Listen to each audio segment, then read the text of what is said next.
الحمد للہ الذی ذی العزت والعلا والصلاة والسلام علی سید الانبیاء شمس الضحیٰ بدر الدجا نور الہدی منبع الجود والعطا اما بعد اعوذ باللہ من الشیطان الرجیم بسم اللہ الرحمن الرحیم قل للمؤمنین یغضوا من ابصارہم صدق اللہ العظیم وصدق رسولہ النبی الکریم ونحن علی ذلک لمن الشاہدین والشاکرین والحمد للہ رب العالمین ان اللہ وملائکتہ یصلون علی النبی یا ایہا الذین آمنوا صلوا علیہ وسلموا تسلیما الصلاة والسلام علیک یا سیدی یا رسول اللہ وعلی آلک واصحابک یا سیدی یا حبیب اللہ۔ تمام تعریفیں حمد و ثنا اللہ تبارک و تعالی کے لیے، درود و سلام نبی اکرم نور مجسم شفیع معظم آقا کل ختم رسول دانائے سبل احمد مجتبیٰ جناب حضرت محمد مصطفیٰ صلی اللہ تعالی علیہ وسلم کی ذات والا صفات کے لیے حمد و صلات کے بعد، اسلام فطرت کے عین مطابق دین ہے۔ نبی پاک صلی اللہ تعالی علیہ وسلم نے فرمایا ہے کہ میں اخلاق عالیہ کی تکمیل کرنے کے لیے دنیا میں آیا۔ جتنے اخلاق ہو سکتے تھے، جتنی خوبصورتیاں ہو سکتی تھیں، جتنی اللہ کو محبوب تھیں، وہ ساری میرے نبی کریم نے بیان فرمائی، ساری رسول کریم صلی اللہ تعالی علیہ وسلم نے بیان کر دی ہیں، جتنی خوبصورتیاں ہو سکتی تھیں۔ کچھ لوگ ایسے ہوتے ہیں جو بیچارے بائی نیچر ہی کچھ پریشانیوں کا شکار ہوتے ہیں، اور قرآن مجید نے جو ارشاد فرمایا نا کہ کچھ لوگ نفس کی خواہش کو اپنا خدا بنا لیتے ہیں، تو وہ بلا وجہ بھی بہت ساری باتیں کرتے ہیں جن کا کوئی وجود نہیں ہوتا۔ عورت کو حقوق دلانے کے لیے بہت سارے لوگ بہت ساری غلط باتیں کرتے ہیں۔ جو لوگ یہاں سے کسی کو لے جاتے تھے نا دبئی، دھوکہ دے کے اور لے جاتے تھے یورپ میں، عرب ممالک میں دھوکہ دے کے لے جاتے تھے، تو وہ بھی کوئی خواب ہی تو دکھاتے تھے کہ اتنے لاکھ تنخواہ ہوگی، اتنا کچھ ہوگا۔ وہاں جا کے پتہ چلتا تھا کہ جیب سے بھی دینے پڑیں گے کچھ۔ بہت سارے لوگ ایسے ہوتے ہیں، وہ سارے خوبصورتی کے نام پر ہی دھوکہ دیتے ہیں۔ آپ کو پتہ ہے کہ جو آدمی کسی کو لالچ دیتا ہے تو کسی کو لوٹنے کے لیے اسے لالچ دینا بڑا ضروری ہوتا ہے۔ لوگ پہلے لالچ دیتے ہیں پھر لوٹتے ہیں، پہلے مکمل لالچ دیتے ہیں، یہ چیز مل جائے گی، یہ چیز مل جائے گی۔ لوگ مکمل لالچ دیتے ہیں، اس کے بعد پھر لوٹتے ہیں۔ اور اگر لالچ نہ دیں تو کوئی آدمی قابو آئے گا؟ لوگ لوٹتے ہیں لالچ دے کر۔ اچھا، اب وہ جو جس کو لالچ دیا جا رہا ہوتا ہے وہ کہہ رہا ہوتا ہے کہ نہیں نہیں تمہیں نہیں پتا، وہ اس وقت ماننے کو تیار نہیں ہوتا۔ وہ کہتا ہے اتنی خوبصورت باتیں کر رہا ہے، اتنی اچھے پیغام دے رہا ہے، تم میرے دشمن ہو، تم مجھے منع کر رہے ہو۔ ہوش تب آتی ہے کہ جب سب کچھ لٹ جاتا ہے۔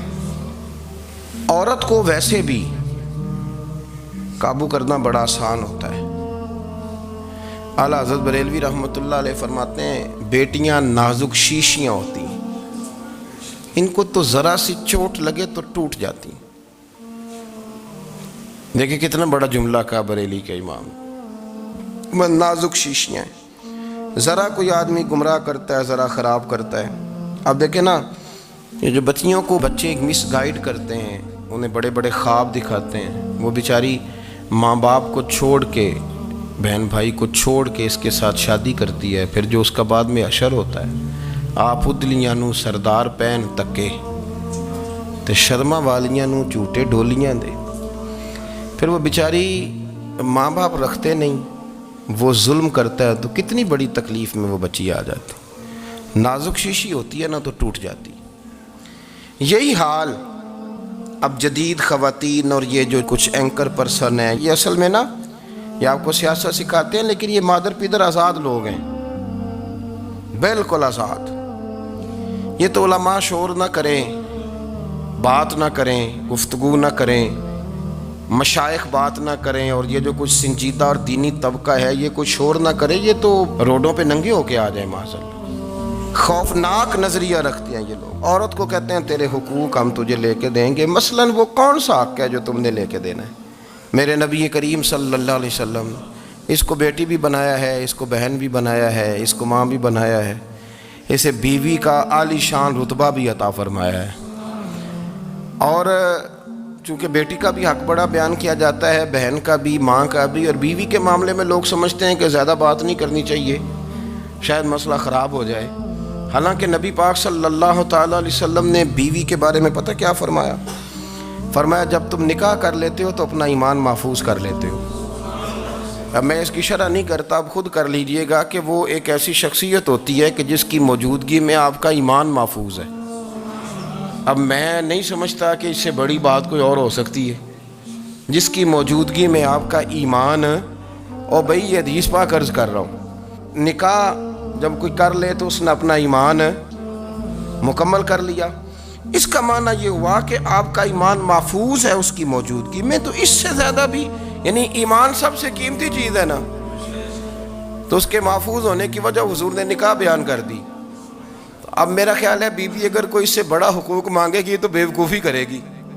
इतना बड़ा दर्जा नबी करीम ने उसे अता कर दी, इतना बड़ा मकाम दे दिया कि तू खामद के ईमान के महफूज होने का ज़रिया बन गई है। औरत को जो हुकूक रसूल करीम सल्लल्लाहु ताला अलैहि वसल्लम ने अता फरमाए, नबी पाक ने जो हुकूक दिए, देखे ना, हज़रत अब्दुल्लाह इब्न उमर रज़ी अल्लाह ताला अन्हु की अहलिया बीमार थी, तो जल्दी जल्दी से वो आए। तो जब बहुत जल्दी हो, सफ़र बड़ा शदीद था, तो आपने जल्दी से नमाज अदा की, जल्दी से चले। आपके खादिम कहने लगे हुजूर खैरियत है? फरमाया मेरी बीवी बीमार है। तो उसने अर्ज़ की हुजूर आपकी अहलिया बीमार है, तो आपने नमाज भी जल्दी से पढ़ी, सफ़र भी जल्दी जल्दी किया। तो फरमाने लगे ये वो चीज़ें हैं जो हमें मदीने वाले रसूल ने सिखाई। आप इस कैफियत को समझें कि हुजूर सल्लल्लाहु अलैहि वसल्लम ने दर्स दिया। और फिर एक और बहुत बड़ी बात, ये फजीलत किसी और को नहीं दी। जो औरत को हुजूर ने फजीलत दी, ये फजीलत किसी और को नहीं दी। कभी हुजूर ने फरमाया कि तुम्हारा अब्बा तुम्हारे साथ बहुत सख्त रवैया करे तो तुमने उसको उस सख्ती पर दाद देनी है। फरमाया चलो अगर वो ज़्यादती भी करे तो तुमने उसके साथ सलूक अच्छा ही करना है। लेकिन आप एक बात को समझे ना कि बच्चे के बारे में, बेटे के बारे में, बेटी के बारे में फरमाया 10 साल के होके नमाज ना पढ़े तो सख्ती करो,